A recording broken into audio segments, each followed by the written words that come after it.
Now, as this old saying goes, there are only two certainties in life, death and taxes. Say these two words in the same sentence and you're probably talking about estate duty. As South Africans continue to look for ways of limiting the infamous death tax, the regulatory landscape continues to shift dramatically. In this edition of the show, we take a closer look at some of these changes, as well as discover the importance of proper estate planning. Joining me in studio to discuss this topic is Wynand du Toit, Financial Advisor at FinLogic, Michelle Himan, Legal Marketing Advisor at Liberty, and Arnold Shapiro, Director at Evershed. Firstly, to the guests, good evening, welcome. I'm looking forward to the discussion we're going to have tonight. Before we jump into the discussion, though, let's take a quick look at a viewer's question received for this week. It came from Hilton in Cape Town, and Hilton asks, I'm married with no dependents and have no will. Do I really need one? Now, I think going into the show, we had a brief discussion around this, and Arnold, I know this is particularly an area of speciality for you, so I'd like you to pick up on that question quickly. I would say that clients need a will for one reason: in the event of a simultaneous death. The consequence of not having a will is that the intestate succession would apply, in terms of which if they die simultaneously, their respective estates would go to their families, their respective families. However, if one should survive the other, the consequence is that the estate of the first dying will then accrue to the survivor, and then the survivor's intestate heirs will inherit the entire joint estate. The consequence of that is a double charge, and that one party's family would be excluded from inheriting. Okay, so I think in general for this specific scenario, there are no dependents, but certainly there could be a double charge in place. At the end of it, nothing more dramatic perhaps than that. Michelle, from your point of view, I mean, wills are sometimes things that people do overlook and perhaps don't update often enough. In your mind, what is it that a will should be able to provide for an individual? Well, I think that's really the million-dollar question. You know, Shaun, a will is such a simple document that it is generally overlooked, because if it is so simple, how can it be that important? And a will can go such a long way to enable you to direct how your affairs should really be managed when you're no longer here to give that instruction. So, for example, if you've got minor children, you know, to create trusts, for example, for them, to direct certain bequests to certain people, and then really just give you that opportunity to be able to give instructions. And I think the important thing is to change your will regularly, to review it as your circumstances change. It's certainly not a one-off document. Sure, absolutely. Wynand, I mean, obviously being a financial advisor, this is obviously something that you bring up with clients quite often. What are the common mistakes that you're perhaps seeing out there? Well, we actually come across quite a lot of interesting mistakes. First and foremost, not having a will. Quite a number of clients either don't have a will or they've never thought of the importance of putting that particular document in place. Looking at the drafting of a will, it should also not be an exercise that's done in isolation. A will should complement an estate plan. So, you know, a lot of clients would get an arbitrary person to draft the will for them who does not have an idea of what assets they have in their estate. So that could have quite dire consequences. Absolutely. And Michelle, just quickly, I mean, in terms of drafting of that will, there's the DIY type approach and also the professional approach. And I think a lot of mistakes can be made in terms of drafting and potentially having what is known as a valid will. Could you take us through a couple of the pointers of a valid will? Well, definitely. Sometimes I think having a badly drawn will is probably worse than having no will at all. You need to consult with a professional who can take you through that process and ask relevant questions, such as how are you married? You might think, well, how does that actually affect me drafting a will? Well, it does. It has a huge implication. And then, of course, we have that situation where clients haven't actually signed their wills. They've gone to all this trouble, they've consulted with a professional, they've got this really good document, but it hasn't been signed, and it's really not worth anything. So, you know, in terms of the legislation, the requirements for a will are really very simple. You know, it needs to be in writing, it needs to be signed, and it needs to be witnessed. Those are your basic requirements.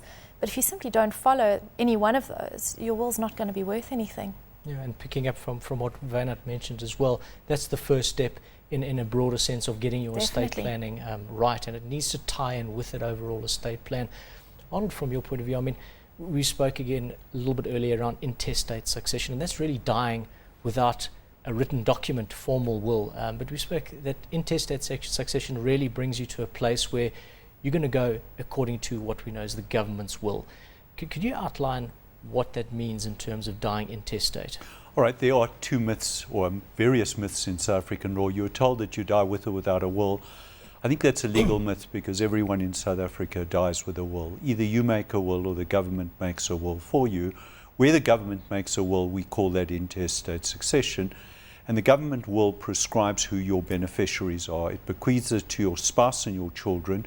That's one of the first problems one faces because the Act does not define spouse. And currently where one has a common law partner, they are excluded.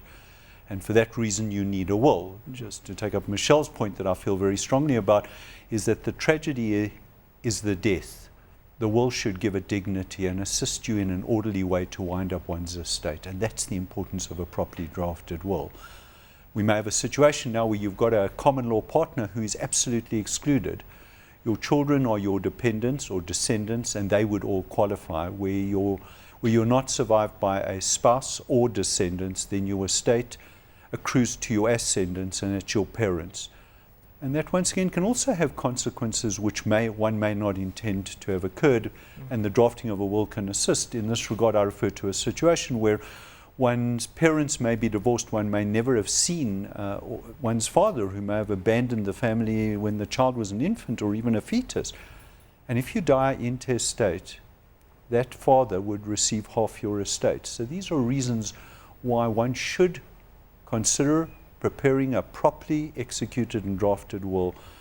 It's an important and powerful document. It's one's constitutional right, and it tells one, it records the constitution of how you want your estate to devolve on your death. At the end of the day, you're expressing your wishes, and I think once you start putting pen to paper and putting legal documents in place, the shift of that responsibility and accountability comes on yourself as well. Now what we're doing is we're taking outside of the hands of the intestate succession, where you know exactly what's going to happen in the event of, which for some people might be okay and might be adequate, for many others not. But now we're going to make very specific bequests, perhaps in very specific instructions in the event of, and this is why the important, clearly, Michelle, of actually keeping it up to date. Of course, the next step and another area of estate planning that's often spoken about is estate duty. Now, Wynand, I'm sure in your role as a financial advisor, many people look towards you to say, how is it that I minimize my estate duty, and what is it that I can really do to achieve that? Yes. Of course, perhaps just to take a step back, estate duty, what is it all about and when is it levied? Okay. Estate duty is levied on the net estate above the 4A abatement of 3.5 million. In other words, when you pass away, all of the assets are taken in and put together. All the liabilities that are allowed to be deducted are deducted. Any expenses, taxes, capital gains taxes, and executors' fees that are allowed as deductions are deducted. And we are left then with an estate. That part which exceeds the first 3.5 million rand is taxed at 20%. So it's quite a heavy tax from the government side. There are a couple of ways to fix or avoid this estate duty. The most popular instant fix is to bequeath the entire estate to a spouse. We then get a Section 4Q deduction, meaning that there is no estate duty at that point. The problem inherent in the strategy is that your spouse will then have a fairly large estate, and at the death of the spouse, we will be sitting with quite a challenge. So, depending from on the person involved in the estate and the various factors that need to be considered, it might be feasible to set up a structure separate from the estate, such as a trust, to start moving assets into that trust, especially if you have assets that you consider which will grow in value quite quickly. So that is a good strategy to follow. Right. So in essence, we're looking at all your assets, less liabilities such as executors' fees and taxes. Yes. You get an amount, obviously the first 3.5 million excluded. Yes. Tax at 20% thereafter. That's of course, the spousal bequest comes in, and that's a Section 4Q type deduction. Now, the big move in terms of regulation recently, Michelle, was that you can now have a portable estate duty abatement. Correct. Could you expand a little bit more on that? Okay, well, as we've just discussed, if you left money to your spouse in terms of the Section 4Q deduction, you would pay no estate duty. Now, what would happen if you didn't use that full amount and bequeath that to your spouse is that it would actually, that opportunity to use it has now been done away with. Okay. What the portability allows is that any amount that you don't leave to your spouse that they haven't used up of that 4Q deduction would effectively then roll over and be able to be used. So, for example, if you didn't use the 3.5 million at all, that then gives the second dying spouse 7 million rand free of estate duty, which is quite a worthwhile amount to have free of that 20% tax. Certainly a substantial amount. We're talking about 7 million. I think the other big move was really around having all retirement funds being excluded from the calculation we spoke about just now, Van. And so if we look at many people, possibly one of their biggest assets is really their pension fund, retirement annuity funds, or retirement funds in total. Take those out of the picture. I've still potentially got 7 million to play with. Surely we might be sitting in a situation where people thought they had estate duty problems, but no longer do. Well, it certainly calls for a recalculation of your estate plan. And that's why we always recommend that clients do see their financial advisors on a regular basis so that changes like this can be reviewed and assessed in terms of their holistic planning.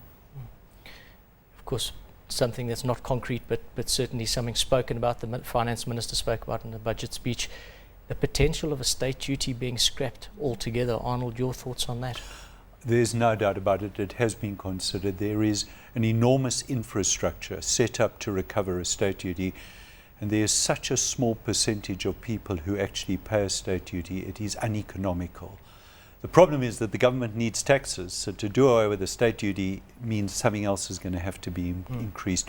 And in all likelihood, you're going to get capital gains tax kicking in at 20 or 30% in the event of death. But there is a lot of talk about doing away with estate duty. The percentage of people who pay duty, it's nominal. It really is nominal. And it's an inefficient mechanism for the government to recover taxes. And I think as far as that goes as well, so that the market has become a lot more efficient in actually avoiding or mitigating that type of tax, whether it be through setting up of trusts or donating assets outside of that. It potentially looks at that SARS's pocket or purse is getting smaller and smaller from the estate duty side of things. If I may just take up the point that Michelle raised, we have the advantage where the government has now permitted the rollover of estate duty, which on the surface is fantastic, but people should still be mindful of seeing experts, because by bequeathing one's estate to your survivor, there won't be any estate duty, but it could impact on income tax, because if they're already at the maximum rate, everything that they inherit, they're going to be paying 40%. So actually, by considering an estate planning exercise in terms of the will, by creating a testamentary trust or bequeathing one's estate to a living trust, there are the advantages to dilute income tax.